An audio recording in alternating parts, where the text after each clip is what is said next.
guys, welcome back to Fort Reads. I'm going to read something a little bit different tonight. I was able to find a Carol Burnett Golden Book, and she's one of my favorite actresses, and I absolutely love watching her stuff. So I figured we'd just go through her biography. It should be pretty cute since it's a little golden book.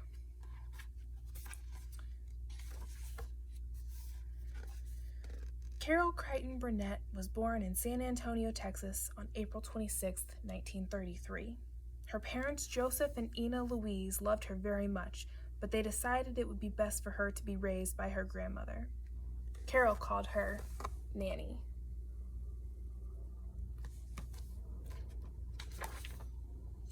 When Carol was 7 years old, she and Nanny moved to Hollywood, California.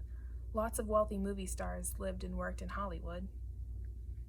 But Carol and Nanny were poor.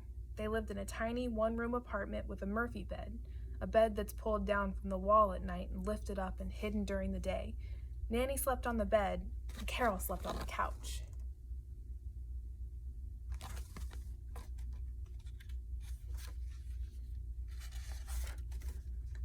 Nanny and Carol liked to go to the movies as often as possible. Sometimes they saw 8 movies a week. Back then, Carol's movie ticket only cost 10 cents. After seeing a movie, Carol would act out the scenes with her friends on the roof of her apartment building. She dreamed of becoming an actress and having her own happy ending, just like the movies.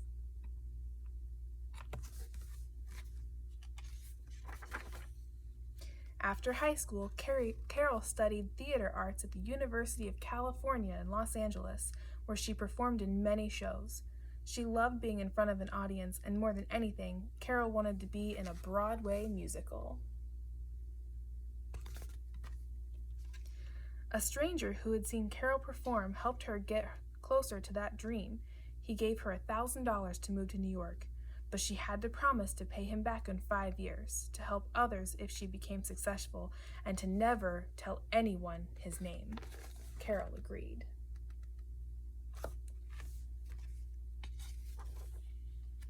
Moving away from Nanny was hard, but Carol was excited about her future.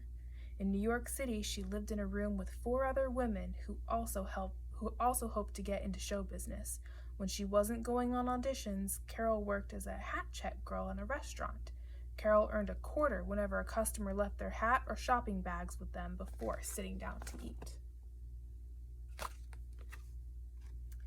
Carol learned that she needed an agent in order to get cast in a show, but the agents wanted to see her perform before they agreed to work with her. So what did Carol do?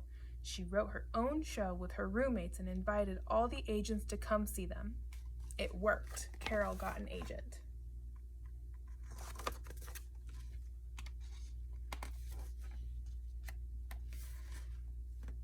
Soon, she got a part on a children's TV show. When she called Nanny to tell her the good news, Nanny asked Carol to say hello to her during the show. But that wasn't possible, so instead, she gave a little ear tug. It was a secret signal to Nanny letting her know that she loved her. Even though Nanny died in 1967, Carol has continued to pull on her ear every time she's on television. Carol's big break came when she joined The Gary Moore Show. She played many characters in many different skits. Her natural talent and her silly faces made her a favorite with the audiences.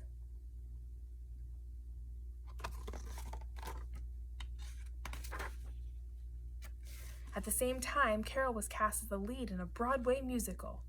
Her dream had come true. Carol played Princess Winifred the Woebegone in Once Upon a Mattress, the show based off the fairy tale Princess and the Pea. We already read that one. She worked at the TV show during the day and performed the musical at night. It was exhausting. She once fell asleep on stage on top of 20 mattresses. The stage manager had to wake her up to say her lines. Carol and the show were a hit. She was able to pay back the $1,000 she had borrowed from the kind stranger exactly 5 years after she had received it. That's her manager calling to her.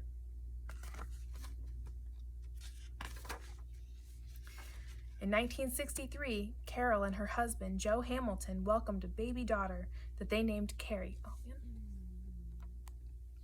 Sorry, battery's going low. Welcomed a baby daughter that they named Carrie. A couple years later, they moved to Los Angeles. They went on to have 2 more daughters, Jody and Erin, to complete their family. Carol was a great mom. She loved playing board games and watching old movie musicals with her girls.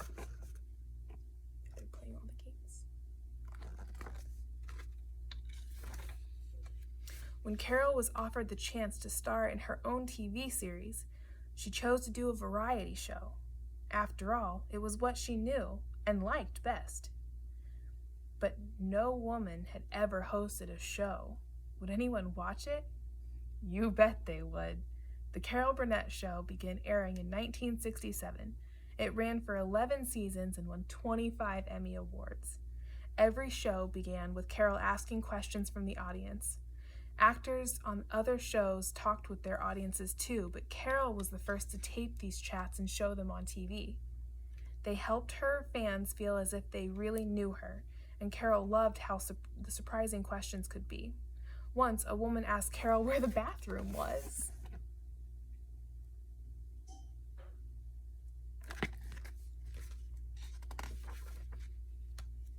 Her co-stars, Harvey Korman, Vicki Lawrence, Lyle Wagner, and Tim Conway, helped add to the fun.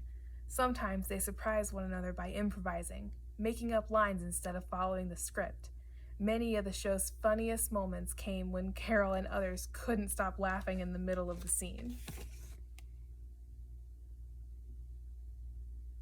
This is from a scene where a dentist gets euthanized because he accidentally injects himself instead of the patient. It's very funny. Some of Carol's favorite skits made fun of other old movies that she and Nanny had watched together. In one, Carol's character made a dress out of curtains in her home, including the curtain rod.